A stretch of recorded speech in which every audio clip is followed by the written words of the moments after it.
आज की कहानी है चुड़ैल की आम की खेती।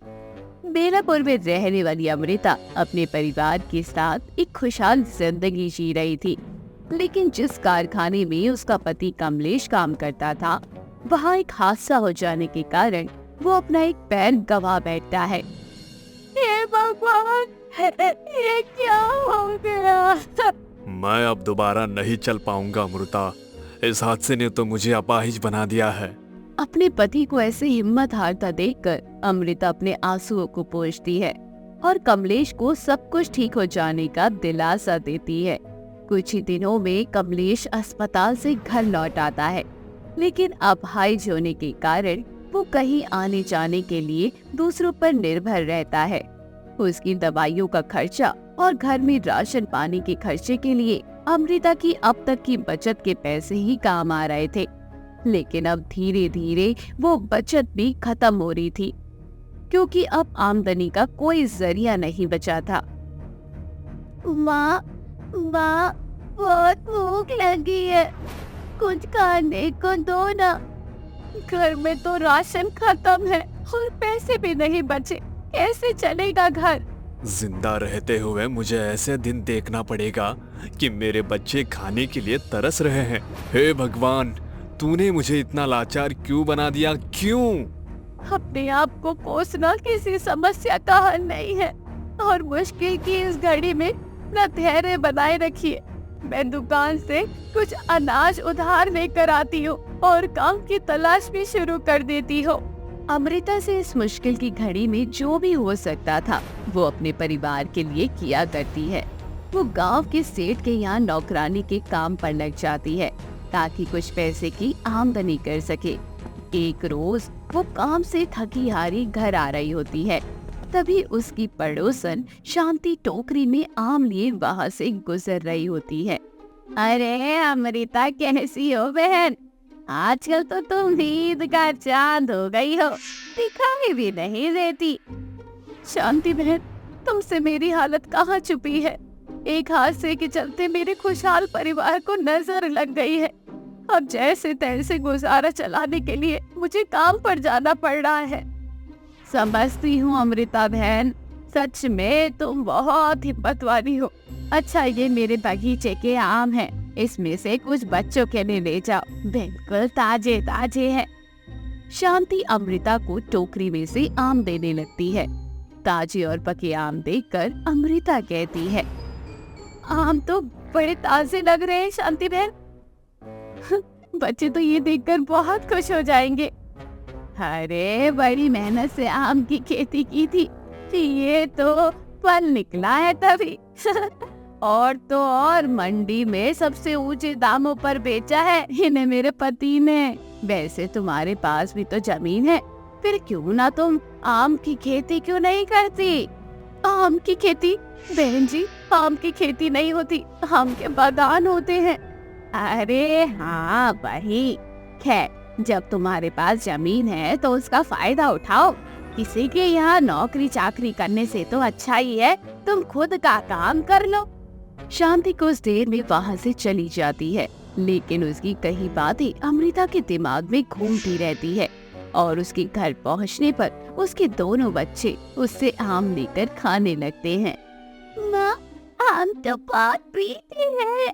अमृता, इतने महंगे आम तुम कहाँ से लाई? लाई नहीं जी, अपनी पड़ोसन है ना शांति, उसके बगीचे के आम हैं। इन्हें बेचकर ही बड़ा मुनाफा कमा रही है वो। सबकी अपनी अपनी किस्मत है अमृता। सुनिए जी, अपनी जमीन भी तो खाली पड़ी है, मैं उस पर आम के पेड़ लगाने की सोच रही हूँ। ये तुम क्या कर रहे हो? ये सब करना तुम्हारे बस की बात नहीं है, और वैसे भी मैं इस लायक नहीं कि तुम्हारा साथ दे सकूं, तो तुम ये सब अकेले कैसे करोगी? खाली पड़े पड़े जमीन बंजर हो गई है, उससे तो अच्छा है ना कि मैं उस पर आम के पेड़ लगा दूं। क्या पता कुछ सालों में हमारी भी स्थिति ठीक हो जाए।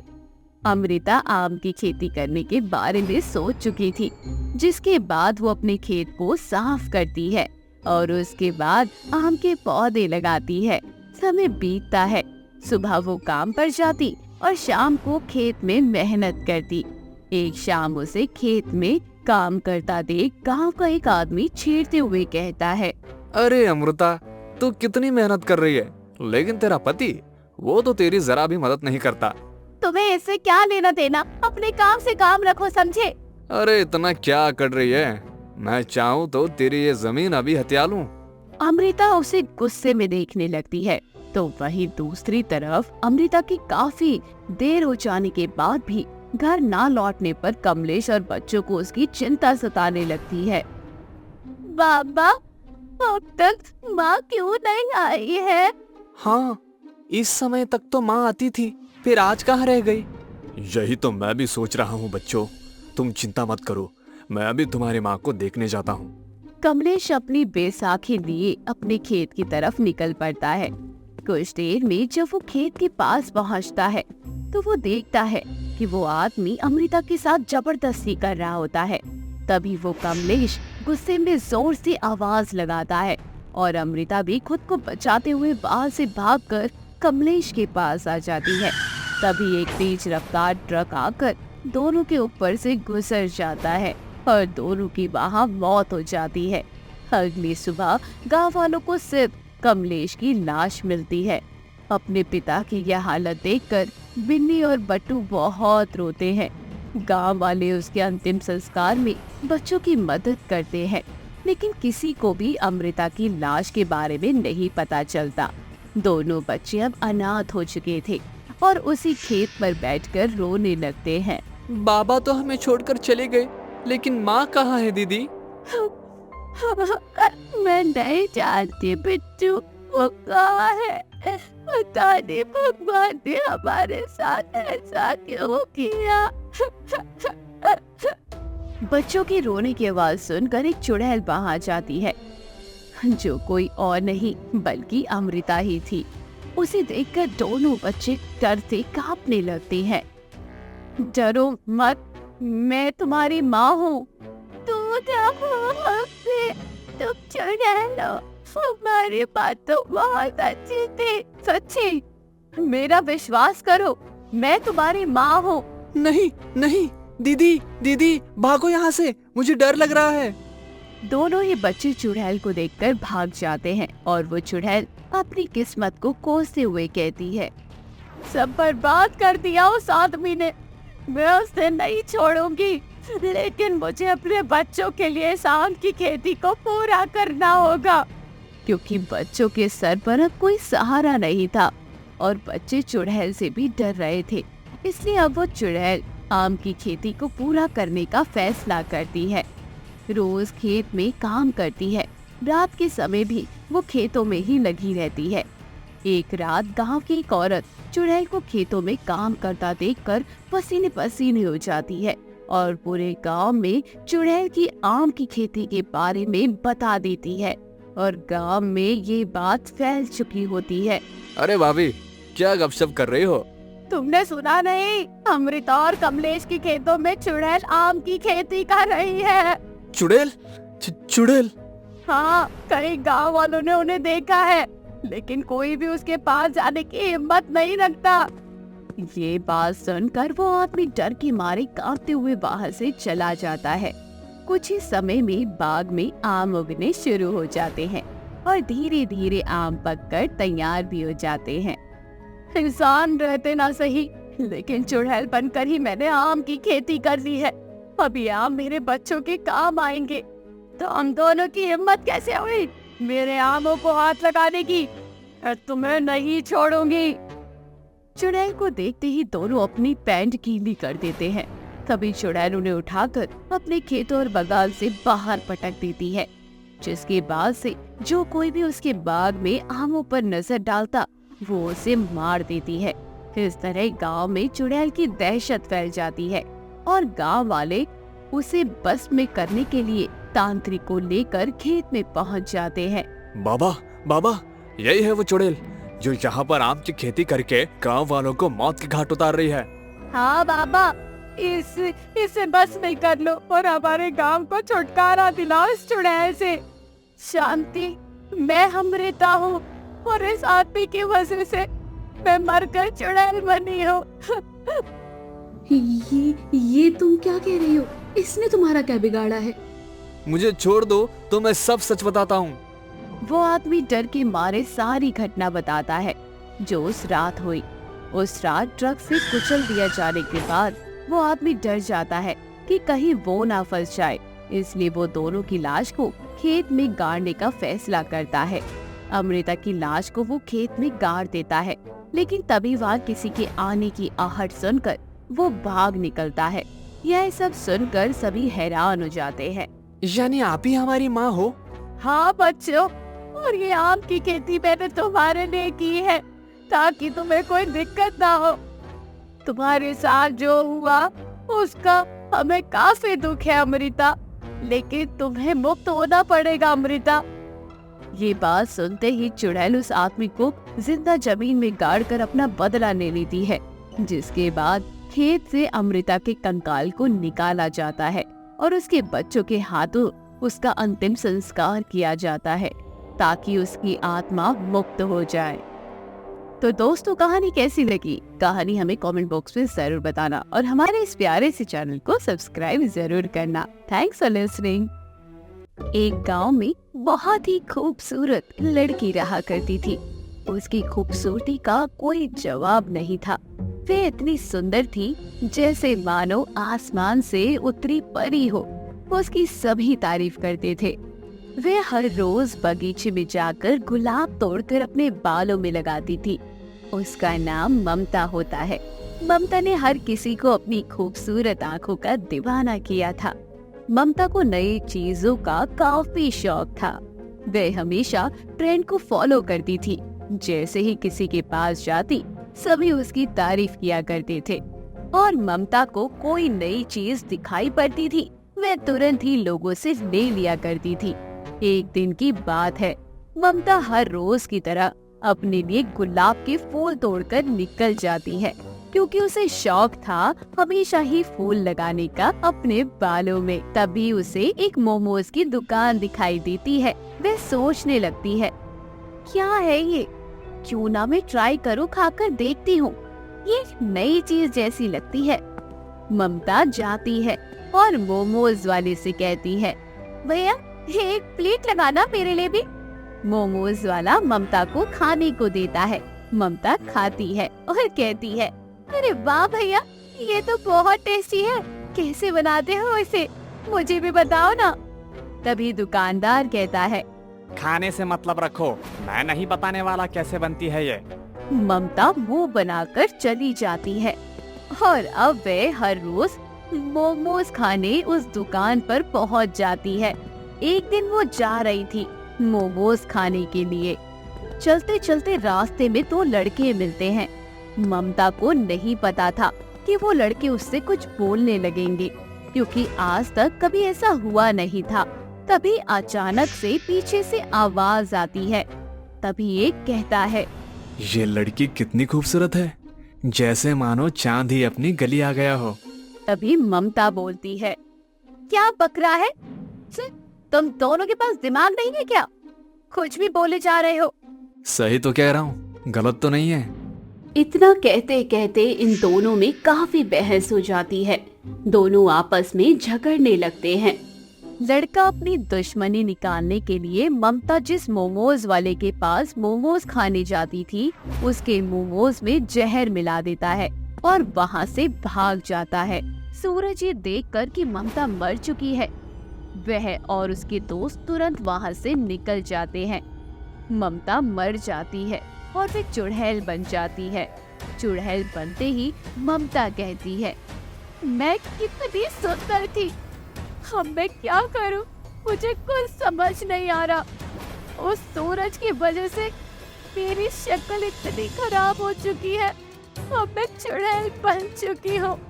ममता सोचती है कि चलो गुलाब के फूल ही लगा लूं बालों में, शायद इससे अच्छी दिख जाऊं। लेकिन उसके बाद भी ममता का स्वरूप वैसा ही लग रहा था। ममता काफी परेशान हो जाती है और रोने लगती है। ममता सबसे बदला लेने का सोचती है और कहती है, जिसने मेरी ये हालत की है ना, मैं उसे कभी नहीं छोड़ूंगी। रोज की तरह ममता मोमोज खाती है और उसे बेचैनी होने लगती है। ममता थोड़ी दूर ही चलती है कि वे जमीन पर गिर जाती है और मर जाती है। रात होते ही ममता चुड़ैल बन जाती है और यहाँ वहाँ भटकने लगती है। वे हर रोज यही सोचती है, मेरे मरने की वजह वह लड़का सूरज है।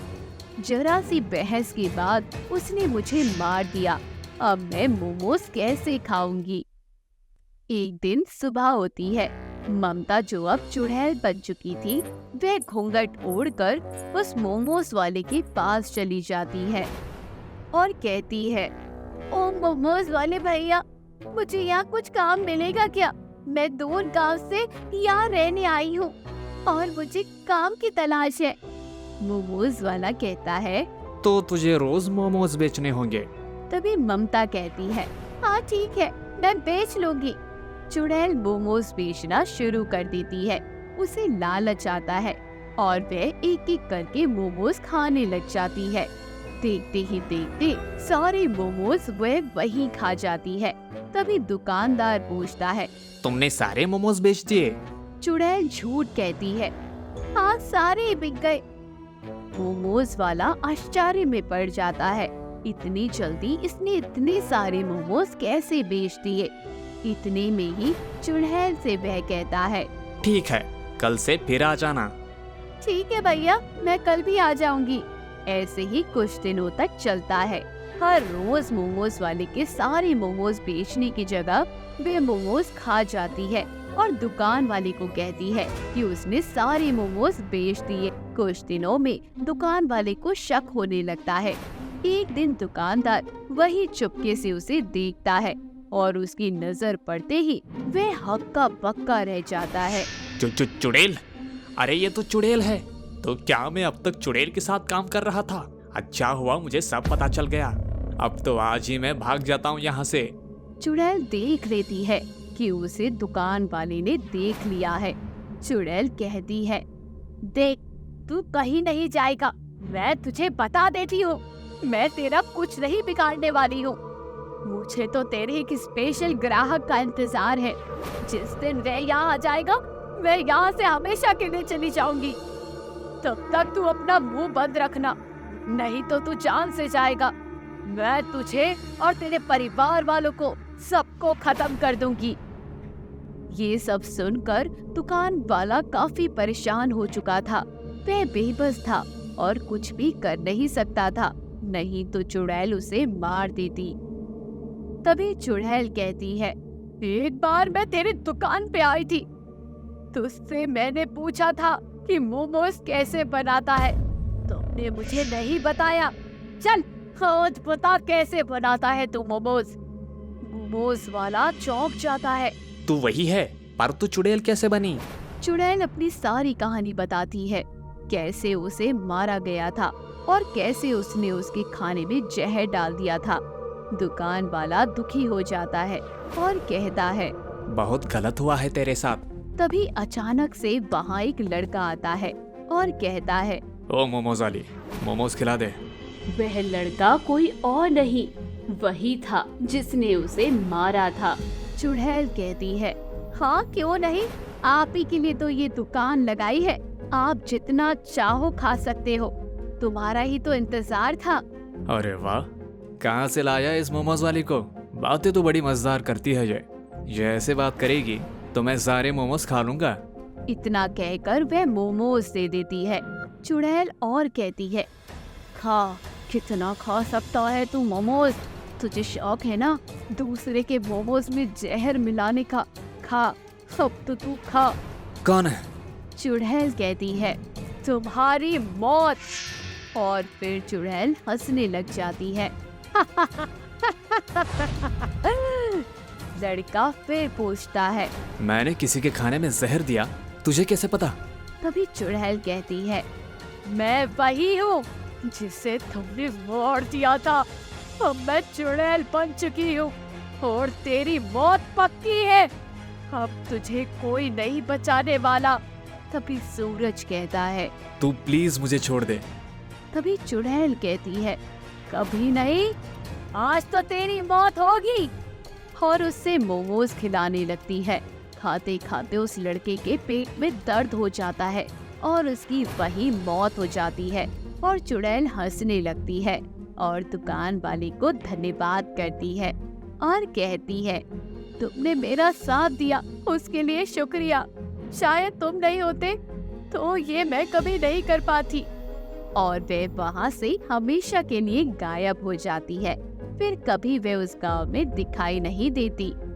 तो दोस्तों, कैसी लगी ये कहानी हमें कमेंट बॉक्स में जरूर बताना और चैनल को सब्सक्राइब जरूर करना।